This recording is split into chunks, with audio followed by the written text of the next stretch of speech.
If x and y are independent random variables with standard deviation of x equal to 3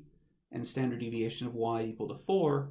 find the standard deviation of x minus y. First of all, the standard deviation is the square root of the variance. Now we can use the fact that x and y are independent random variables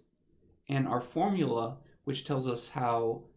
the variance of ax plus by is related to the variance of x and the variance of y,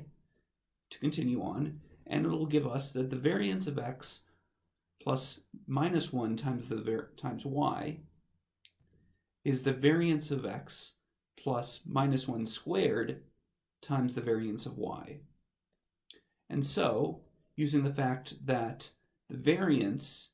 is the square of the standard deviation, this is the square root of 3 squared plus 4 squared,